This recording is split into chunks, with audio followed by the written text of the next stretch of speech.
ఉంటుంది. అవును. సో భుజంగరావు గారు జాయిన్ అయ్యారు. ఒక్క నిమిషం మీరు లైన్లో ఉండండి. భుజంగరావు గారు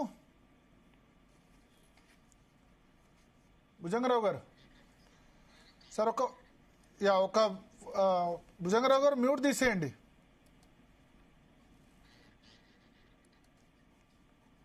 ఎవరండి? ఒక్క నిమిషం భుజంగరావు గారు సెట్ చేసుకునేంతలో కొత్తగూడెం నుంచి భార్గవ్ గారు ఉన్నారు ఫోన్లో మాట్లాడడానికి. భార్గవ్ గారు చెప్పండి. సార్ నమస్కారం అండి. నమస్కారం. ప్యానెల్లో ఉన్న సభ్యులందరికీ నమస్కారం అండి. మా ఉద్యోగుల సమస్యలపై ఐక్యంగా గలమెత్తాలనుకుంటున్న టీజేఏసీ మరియు అవతల ఇంకొక జేఏసీగా ఏర్పడ్డ లక్ష్రెడ్డి గారికి ఇద్దరికి కూడా శుభాభినందనలు. ముందుగా ఇప్పుడు ఉద్యోగస్తులకి కావాల్సినటువంటి పిఆర్సీ ఏదైతే ఉందో ఆ పిఆర్సీకి సంబంధించి ముందుగా మనము ఉద్యమ కార్యాచరణ అనేది ముందుకు తీసుకొని వెళ్తే దానితో పాటుగా పెండింగ్ సమస్యలు చాలా అనేక పెండింగ్ సమస్యలు ఇచ్చారు. ఆ పెండింగ్ సమస్యలన్నీ కూడా పిఆర్సీలో కొట్టుకుపోయేవి అనేది మా అభిప్రాయం sir. Okay. So main PRC కోసం డిమాండ్ చేయాలి అంతేనా?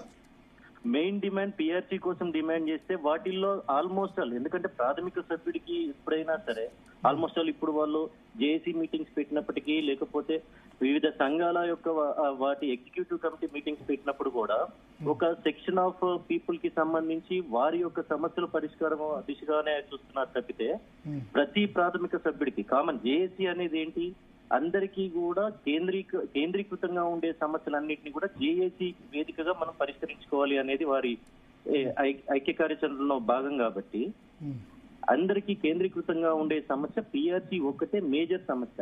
1/7/2023 నుంచి ఈ రోజు వరకు కూడా పెండింగ్. ఇంకొక 5 నెలలు అయితే అది 3 సంవత్సరాలు దాటిపోతుంది. అంటే ఒక్కొక్క ఉద్యోగి దాదాపుగా ఒక 2 లక్షల రూపాయల నష్టం. దానితో పాటుగా ప్రతి నెల ఒక 28,000 రూపాయలు సగటు ఉద్యోగి అప్పు చేసి వారి కుటుంబాన్ని పోషించాల్సిన పరిస్థితి వస్తుంది. కాబట్టి మన నాయకత్వం మొత్తం కూడా ఫస్ట్ మెయిన్ ఎజెండా పిఆర్సీ అనేది పెట్టుకొని ముందుకెళ్లి ఉద్యమ కార్యాచరణ ప్రకటిస్తే దీనికి ఒక సార్థకత ఉంటుందనేది మా భద్రాద్రి జిల్లా పక్షాన మా అభిప్రాయం. Okay okay okay. Yes Bhujangarao garu వినబడుతుందా? నమస్తే. నమస్తే. మీ వాయిస్ వినబడుతుంది సార్. ఎస్ చెప్పండి. సో ఏంది ఇప్పుడు సొల్యూషన్? 13వ తేదో 14వ తేదో సార్ మే 13 మళ్ళీ ఒకసారి జేఏసీ సమావేశం ఉంటుందని చెప్పారు. నల్ల బ్యాడ్జీలు పెట్టుకుంటా 17వ తేదీ అని చెప్తున్నారు. అలా స్టేజ్ దాటిపోయింది సార్. నల్ల బ్యాడ్జీలు పెట్టుకుని నిరసన ప్రదర్శించేటువంటిది ఆ స్టేజ్ ఎప్పుడో దాటిపోయింది. ఇది ఎట్లా అయిపోయింది అంటే జేఏసీ ఉద్యమ కార్యాచరణ ప్రణాళిక నాన్నా పులి మాదిరిగా అయిపోయింది.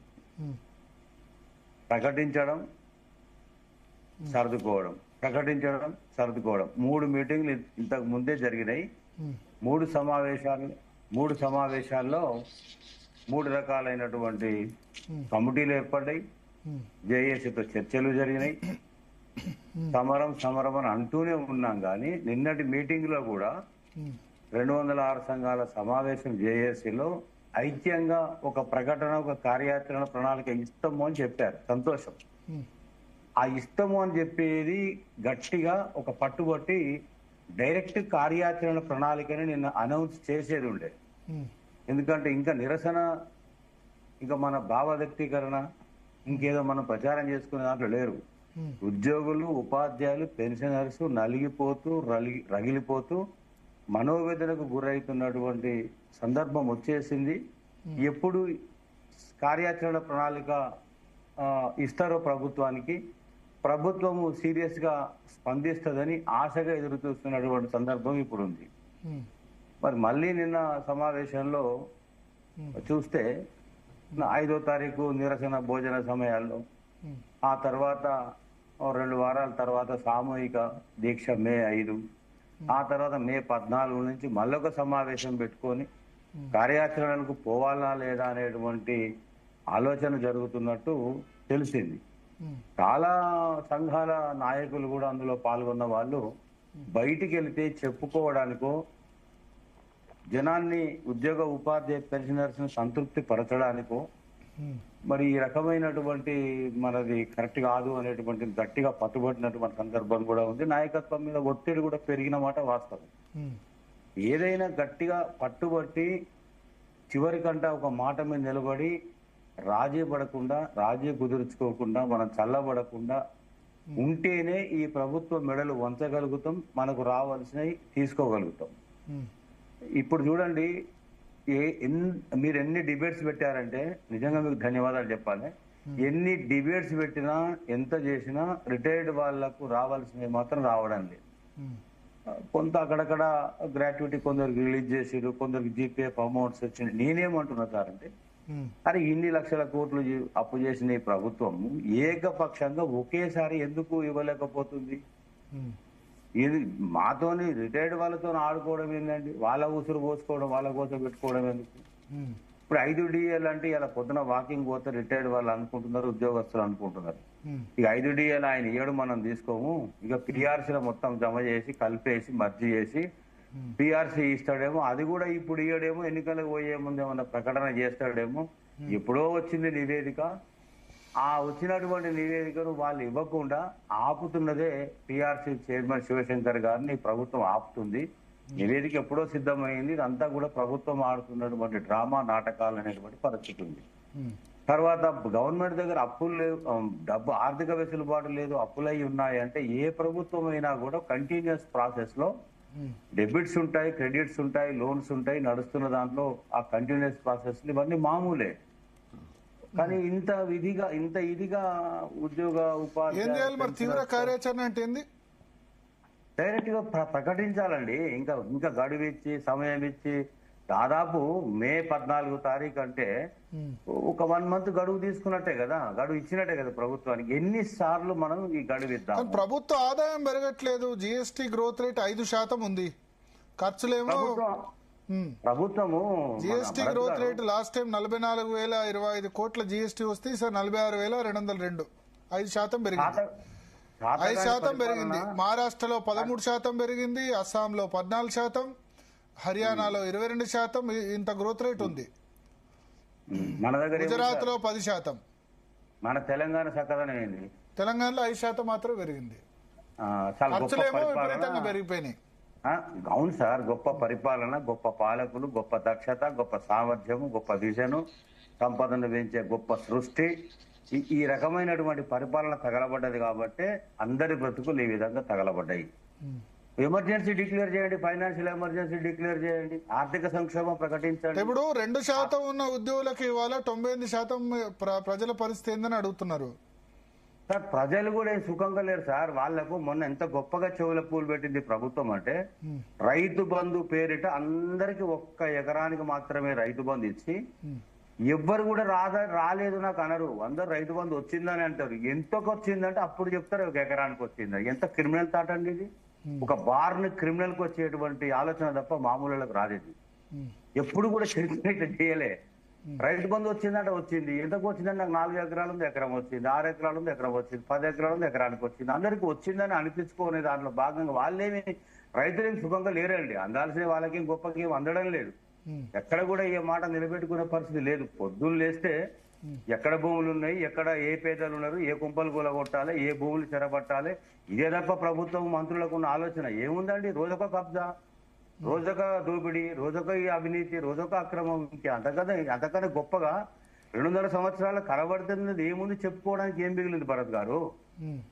ఉద్యోగులు సముద్రులు అయిపోతున్నారు, పెన్షనర్స్ బలైపోతున్నారు సార్. ఇప్పుడు చెప్పండి మరి, అప్పు పుట్టడం లేదు, పరిపాలన సంపద పెరగడం లేదు, చేయలేకపోతున్నా అనేటువంటిది చేతుల్లో లేపండి, అయిపోద్ది. ఇది కాదు కదా దారి. ఇది ఒక కాలర్ ఉన్నారు కరీంనగర్ నుంచి, శ్రీనివాస్ గారు చెప్పండి. సార్ చెప్పండి శ్రీనివాస్ గారు. ఇప్పుడు నిన్న మొన్న కంటెంప్ట్ కేసు వాళ్ళకే కొన్ని డబ్బులు వేస్తున్నారట. కంటెంప్ట్ వేయని వాళ్ళ పరిస్థితి ఏంటి సార్? మరి పెన్షన్ బెనిఫిట్స్ అంటున్నారు, అంతేనా? పెన్షన్ బెనిఫిట్స్ కంటెంప్ట్ వేసిన వాళ్ళకే వేస్తున్నారు. మరి ఇప్పుడు 15 రోజులు అంటే నాకు తెలిసి ఇప్పుడు టైము ఏప్రిల్ 10th లోపు ఉంది, వేయాలేమో. వేయాలి, కానీ కొన్ని పడుతున్నాయి. అది కూడా కంటెంప్ట్ వేసి కోర్టు పోయిన వాళ్ళకే వేస్తున్నారు. మిగతా వాళ్ళందరికి ఇచ్చే పరిస్థితి లేదు. అందరూ ఒకటేసారి కంటెంప్ట్ వేస్తే కోర్టు పోతే ఇచ్చే పరిస్థితి లేదు. 10,000 కోట్లు ఇవ్వాలి ఒకటే నెల పెన్షన్లకు. ఎక్కడ సాధ్యం లేదు. కోర్టుకు పోని చేతకాని వాళ్ళ సంగతి ఏందని. అదే కోర్టుకు పోయిన వాళ్ళకి మాత్రమే ఇస్తారు. అది కూడా డౌటే, ఎందుకంటే మళ్ళీ కోర్టు కంటెంప్ట్ ఆఫ్ కోర్ట్ అవుతుంది అన్న ఉద్దేశంతో అప్పుడు ఆ రోజు సీరియస్ అయింది కాబట్టి వేస్తారేమో అంతే. మరి కోర్టుకు పోని వాళ్ళు చాలా మంది ఉంటారు కదా సార్. కోర్టుకు పోని వాళ్ళ పరిస్థితి ఏంటంటే వాళ్ళు కూడా కోర్టుకు పోవాలని ఇండైరెక్ట్ గా చెప్తున్నట్టు, కోర్టుకు పోతే వస్తే లేకపోతే లేదన్నట్టు చెప్తున్నట్టే. సో భుజంగరావు గారు, మీరు పెన్షన్ ఎప్పుడు ఏ ఇయర్ లో రిటైర్డ్ మీరు? సార్ నేను 2019 జూలైలో రిటైర్ అయినా. అదృష్టవంతులు, అప్పుడు టైంకే వచ్చేది. అంటే 50 నాది నిరంతర బీఆర్ఎస్ 10 సంవత్సరాల పాలనలో కూడా నిరంతర పోరాటాలు, ఉద్యమాలు, ఇష్యూ బేస్డ్ గా కొట్లాడిన వాళ్ళం, పోరాడిన వాళ్ళం సార్. ఓకే. అప్పుడు ఏమన్నారంటే నువ్వు రిటైర్ అయినాకనే 3 ఏళ్ళు వేస్తారు, నువ్వు ఉన్నంత సేపు పెంచరు అని అన్నారు. సరే మంచికో చెడుకో నిరుద్యోగుల పొట్టగొట్టి 3 ఏళ్ళు పెంచిర్రు, 61 సంవత్సరం వచ్చింది.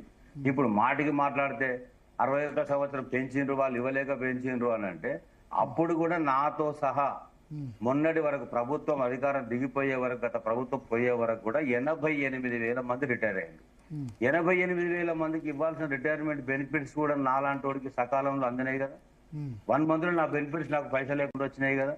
2018 మళ్ళా కొత్త ఫస్ట్ టర్మ్ లో ఇంత దారుణంగా లేదు ఆర్థిక పరిస్థితి, కరోనా సమయం తర్వాత అయిపోయింది సిచ్యువేషన్. అవును సార్, కరోనా తర్వాతనే మా సిచ్యువేషన్. 2019 అంటే జస్ట్ ఇక దరిదాపులు అప్పుడే అనుకోండి. కరోనా 2020 మార్చి ఏప్రిల్ కదా, అప్పటి వరకు బాగానే ఉంది కానీ 1 ఇయర్ కరోనా వల్ల బాగా దెబ్బతింది. సార్ భరత్ గారు, ఆఫ్టర్ కరోనా కూడా పెన్షనర్స్ వాళ్ళకి రావాల్సినవి వచ్చినాయి సార్. ఒక డిఏ ఆగొచ్చు, మెడికల్ బిల్స్ కొంచెం లేట్ కావచ్చు, మా జీతాలు కొందరికి ఆపి ఇవ్వకపోవచ్చు, కానీ పెన్షనర్స్ ఆనాడు కూడా ఇబ్బంది పడలేదు సార్. అది వాస్తవం. ఇది పెన్షనర్స్ ఇవాళ ఉన్నారు కదా, ఇట్లా ఇంత దారుణంగా లేదండి పరిస్థితి. నేనేమంటున్నా సార్ అంటే, ఉద్యోగంలో ఉన్న వాళ్ళు 2 రోజులు బతుకుతారేమో కానీ పెన్షనర్స్ అట్లా లేదు సార్ పరిస్థితి. చాలా ఘోరంగా ఉంది వాళ్ళ పరిస్థితి. ఏం చెప్తే ఈ ప్రభుత్వం ముద్దు నిద్ర వీడుతుందో నాకు అర్థం కావడం లేదు. మెట్రోకు పోయి ఒప్పందం చేసుకున్నారు, 15,000 కోట్లు మీకు ఇచ్చేస్తాం, గవర్నమెంట్ హ్యాండ్ ఓవర్. 15,000 కోట్లు అంటే దాళ్ళు ఇచ్చేది ఆ స్టేక్స్ అన్ని పోను 1,000-2,000 కోట్లే, మిగతా సార్ అది కూడా శాతం అయితే లేదు కదా. అది కూడా ఏడైతుంది సార్. ఇప్పుడు ఎంతసేపు చూద్దాం, లెటర్స్ అంటే మీరు ఒక్క మాటలు చెప్పండి, చర్చ క్లోజ్ చేయాల్సిన సమయం అయింది. అవునవును సార్. ఏంది తీవ్రమైన కార్యాచరణ ఏంటి మీ ఉద్దేశంలో? తీవ్రమైన కార్యాచరణ అంటే పెన్ డౌన్ చేయాలి సార్, సమ్మె ప్రకటించాలి, సమ్మెకు పోవాలి. ఉద్యోగ ఉపాధ్యాయులు సమ్మె నోటీస్ ఇవ్వండి. ప్రభుత్వం ఎందుకు దిగిరాదు? ఆర్టీసీ వాళ్ళు సమ్మె నోటీస్ ఇచ్చిర్రు, 10 రోజులు లేట్ అయింది, మళ్ళీ వాళ్ళు నోటీస్ ఇచ్చిర్రు, రేపు పిలుస్తా ఉన్నారు, వాళ్ళు మాట్లాడతారు, లేకుంటే సమ్మెకు పోతామంటారు వాళ్ళు. అంటే కార్మికులకు చేతన అవుతుంది. మనం ఉద్యోగ ఉపాధ్యాయ పెన్షనర్స్ మేధావులము, మనతో ఎందుకు కావడం లేదు? పోరాడలేదు, ఇట్లాంటి ఉద్యమాలు మేము చేయలేదు సార్, పోరాటాలు చేయలేదా? బరాబర్ వచ్చిన ప్రభుత్వాలు మెడలోంచినాం, తీసుకున్నాం, ఇట్లా అడుక్కోలేదు సార్, ఆశించుకోలే, డిమాండ్ చేసి తీసుకున్నాం, కండిషనల్ గా తీసుకున్నాం. సో థ్యాంక్ యూ భుజంగరావు గారు. Thank you. అంతకుముందు జాయిన్ అయిన లచ్చిరెడ్డి గారికి, మారం జగదీశ్వర్ గారు.